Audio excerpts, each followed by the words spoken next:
কই তুমি? সাগরদা ফোন দিছে, তোমার সাথে জরুরি কথা বলবে। হ্যাঁ সাগরদা বলেন, কি জরুরি কথা? অরুণ ভাই, ভাবি তো অনেক সুন্দর, আপনার কোনো শালী নেই? থাকলে আমি বিয়ে করতাম। না রে ভাই, আপনার ভাবি একমাত্র প্রোডাক্ট, ওটা উৎপাদন করে কোম্পানির ডেট এক্সপায়ার হয়ে গেছে।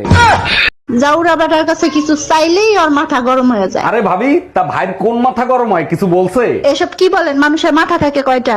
দুইটা, একটা দিনে গরম হয় আর একটা রাতে গরম হয়। আজকে বুঝলাম ভাবি আপনারা মাঝে মাঝে পুতা দিয়ে ক্যান্সারছে। ঈদের শুভেচ্ছা রইলো ভাবি, ঈদ মোবারক। ভাই কোথায়? ভাইরে দেখি না। ঈদ মোবারক অরুণ ভাই, আপনার ভাই বাজারে গেছে, এক্ষুনি চলে আসবে, বসেন। না ভাবি, বসবো না, সময় নাই। বলছি ঈদের কোলাকুলি করবেন না? রমজান শেষ হয়ে পারে নাই, এর মধ্যেই শয়তান বের হয়ে গেল। যেদিকেই তাকাই সেদিকেই দেখি লাল টকটকে মধু মধু। অরুণ ভাই, আপনি দুনিয়ার মেয়েদের দেখে বেড়ান, এর জন্য ভাবির বকাঝকাও খান। এগুলো বন্ধ করতে পারেন না? আরে ভাবি, এক একজনের চেহারা এক এক রকম, কেউ হট, কেউ সেক্সি, কেউ আবার মায়াবতী। অরুণ ভাই, শোরুম আলাদা আলাদা হইতে পারে, গোডাউন খুলে দেখেন, সব গোডাউনই এক। ভাইজান, আপনি কি বাজারের দিকে যাচ্ছেন নাকি? জি ভাবি, বাজারের দিকে যাচ্ছে। আপনার কিছু লাগবে? তাইলে এক কাজ করেন, আসার সময় আমার জন্য বড় একটা দুধের প্যাকেট নিয়ে আসেন। আপনি শুধু আপনার সাইজটা বলেন, আমি নিয়ে আসবো। আমি গরুর দুধের বড় প্যাকেট আনতে বলছি। আমি বড় গাদা ছিলাম, নইলে অনলাইনে তোমারে দেখে আমি বিয়ে করতাম। আমি কি তোমার পায়ে ধরছিলাম? তুমি তো বিয়ে করার জন্য পাগল হইছিলা। তখন কি আমি বুঝছি দূর থেকে ইউরিয়া সার ও চিনির মতো দেখতে লাগে? এখন আর কিছু করার নাই সোনা, ওই ইউরিয়া শাড়ি চিনি ভেবে খাবা। এই জানো, স্কুলের ম্যাডাম তার ছাত্ররা বিয়ে করছে। সর্বনাশ। আচ্ছা, আইফোনে যদি নোকিয়ার পিন দিয়ে চার্জ দেওয়া হয়, তাতে কি কোনোদিন চার্জ হবে? বোকার মতো কথা বলো কেন? তাতে কি কোনোদিন চার্জ হবে? তাইলে ম্যাডামের এখন কি হবে? চার্জ দেওয়ার জন্য তোরে ডাক।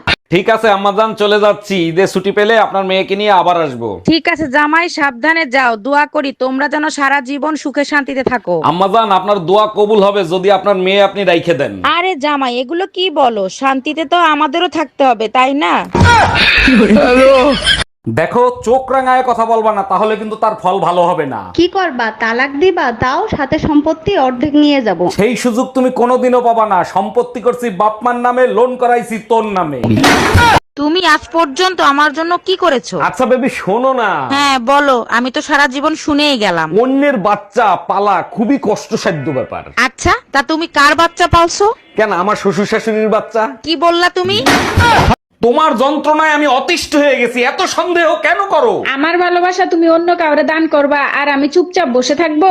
আচ্ছা ঠিক আছে, তুমি বলো কি করলে তুমি আমাকে বিশ্বাস করবা? আশেপাশে সব ভাবিদেরকে বোন বানাও, তাইলে আমি বিশ্বাস করব। অরুণ ভাই, এবার ঈদের শাড়ি মনে হয় আপনার দোকান থেকে আর কেনা হবে না। কেন ভাবি, ঈদের তো সব কালেকশন আমার কাছে আছে। 3 ঘন্টা বসে আপনি একটা শাড়ি পছন্দ করতে পারলেন না? ভাই, সবগুলো কালারই দেখছি, সবগুলো কালারই আমার আছে, ভাবছি নতুন কোনো কালার আসছে নাকি। ভাবি, একটা কালেকশন আমার কাছে আছে যেটা আপনার কাছে নাই, ভবিষ্যতে আপনার কাজে লাগবে। পলাশ পণ্ডিত, ভাবিরে কাফনের কাপড় দেখাও।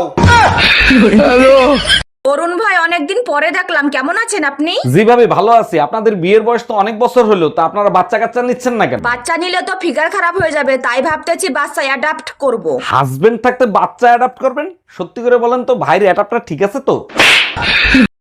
আচ্ছা, আর কি বললে তোমার রাগ কমবে বলো তো? আমি ওই 3টে কথা শুনতে চাই। আচ্ছা, আই লাভ ইউ, না। আই লাইক ইউ, না। আই মিস ইউ, না। আমি বইয়ের গোলাম। হ্যাঁ।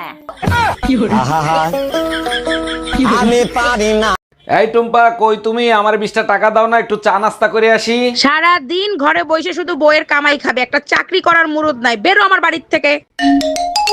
হ্যালো ছোট গিন্নি, কোনো খবর আছে? দুলা ভাই, আপনার সরকারি চাকরি হয়ে গেছে।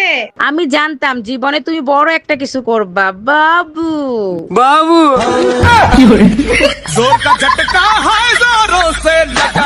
প্রচন্ড গরম লাগতেছে। এই তোমার গরম লাগতেছে না? ফ্যানটা ছেড়ে দাও তো। কোথায় গরম দেখতেছো? এখন পর্যন্ত গরমের সিজনই তো আসে নাই। বলো কি, এটা কেমনে সম্ভব? তাহলে আমার এত গরম লাগতেছে কেন? আরে বোকা, অনেকদিন আমারে গালিগালাজ করো না। আমারে গালিগালাজ করো, দেখবা কলিজা ঠান্ডা হয়ে যাবে।